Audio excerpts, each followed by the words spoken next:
Good morning guys, welcome back to my channel.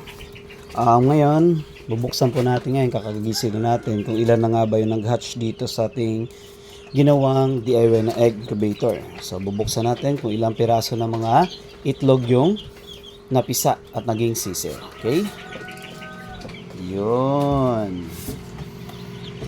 Meron tayo rito mga bagong mga sisiw.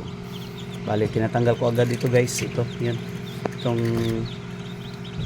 Itong mga shells na ito para kahit papaano hindi po mag-crowded dito sa loob ng egg incubator natin. So meron dito isa. Okay? So binababa ko agad yan guys. Kahit papaano madry po siya rito. Okay? So check natin guys kung ilang piraso na itong mga sisiw na nag-hatch.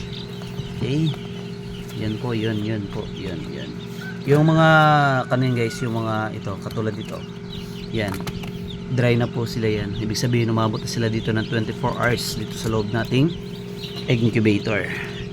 Yan, pero yung ibang katulad dito, yan parang nagbabasa pa.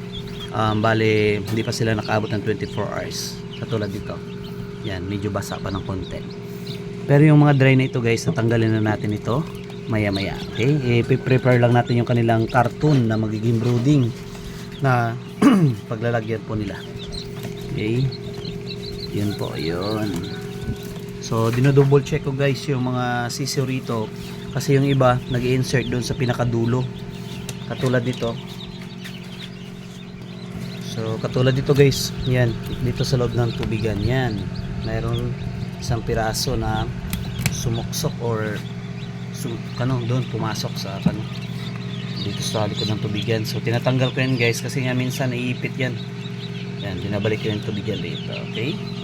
So, yung ginagawa ko dito sa tubigan guys, always kong pinupuno yan. So, yun po guys, yung ating mga bagong pisang mga sisiw. Okay? So, yan. And, dino-double check ko yan guys, yung mga sisiw natin kung okay ba or hindi. Okay. So, malalaki guys. Kapag ito guys yung crossbreed ng Americana at saka Light Sussex. Usually guys yung mga pagkukross ko ng Americana at saka Light Sussex guys, yung kulay at saka yung laki niya is nakuha niya sa tatay. Yan, yung wala po tayong naging kulay puti rito na pinag-cross ng Light Sussex at saka Americana, wala pong lumabas na kulay, puro nakuha niya sa kanyang tatay. Okay, so yun. At kung ating observe dito guys, dito sa grupo, yan, wala po masyadong oops, may namatay rito ng piraso.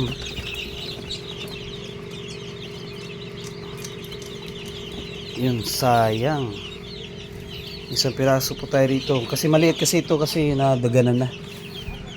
Okay, yun, wala pong puting naging Light Sussex dito. Yan. Tapos dito naman yung mas malaki pa. Yan po. Tapos yung doon pa sa kulungan yung iba. Yan. So yun po guys yung ating update rito sa ating mga bagong pisang sisiw. Okay?